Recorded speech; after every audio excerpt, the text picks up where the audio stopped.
festas cristãs. Biblicamente falando, Deus deixou 7 festas a serem comemoradas. E eu gostaria de falar como que deveria acontecer a Páscoa, por exemplo.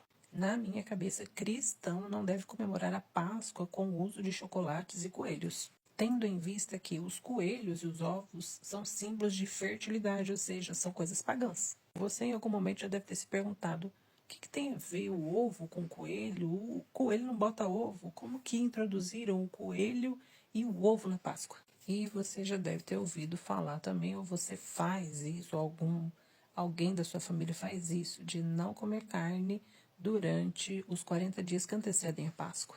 Muitas pessoas fazem isso sem nem saber por quê. Então vamos lá falar sobre isso. O hábito de não comer carne vermelha nos dias que antecedem a Páscoa, que são 40 dias, chamado de quaresma, principalmente na Sexta-feira Santa, que é a sexta-feira antes do domingo de Páscoa, isso é uma tradição profundamente enraizada da Igreja Católica. Isso não é uma ordem direta da Bíblia, mas sim um costume católico.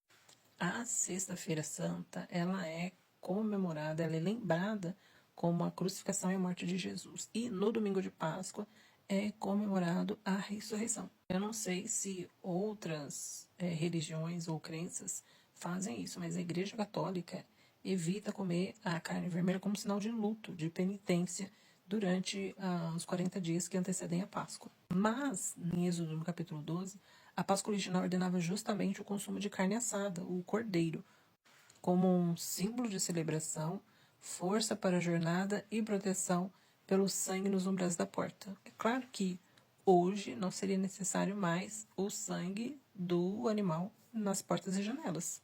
Então, na minha cabeça, seria importante hoje as igrejas terem esses projetos de resgatar as conversões bíblicas, explicando a importância e esclarecendo as diferenças para os membros, separando o que é tradição religiosa posterior e o que é mandamento bíblico original. Acho que uma ideia bem bacana seria comemorar a Páscoa na igreja com um jantar, de acordo com o que está escrito lá em Êxodo, e esse jantar deveria ser com carne assada.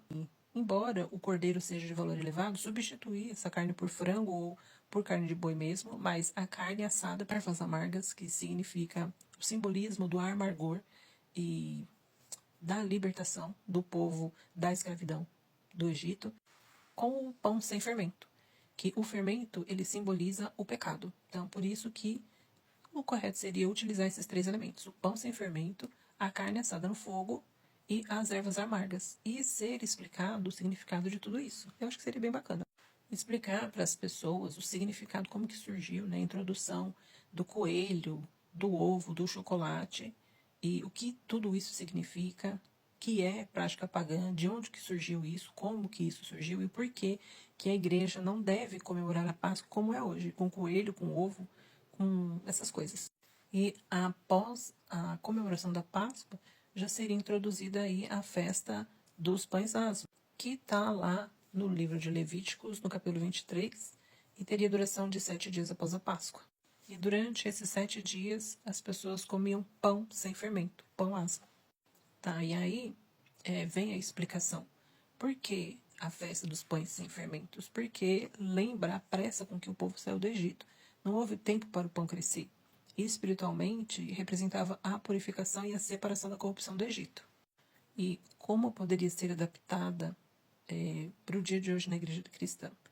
Fazer as pessoas passarem 7 dias sem comer fermento no Brasil, nos dias atuais, onde o pão francês e bolos são a base do café da manhã, poderia esbarrar em dificuldades práticas, mas o princípio espiritual pode ser ricamente adaptado. A igreja pode instituir a semana pós-Páscoa como a semana do exame da consciência, baseado em 1 Coríntios 5, 7. Limpai-vos do velho fermento. A festa, não com o fermento da malícia e da corrupção.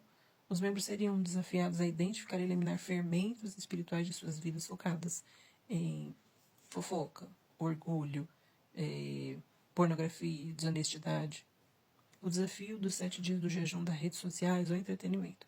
Como substituto simbólico do jejum do fermento físico, a liderança pode propor que a igreja se abstenha de algo que costuma inflamar o ego ou tomar o tempo de Deus focando em leitura bíblica e oração familiar. E o culto de encerramento.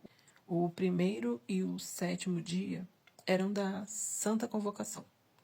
A igreja pode abrir o templo nesses 2 dias específicos para cultos focados em santificação e testemunho de libertação. Acho que seria uma forma interessante de resgatar as festas de acordo com o que está instaurado na Bíblia. Nos próximos vídeos a gente vai falar de outras festas. Tem festa das primícias ainda.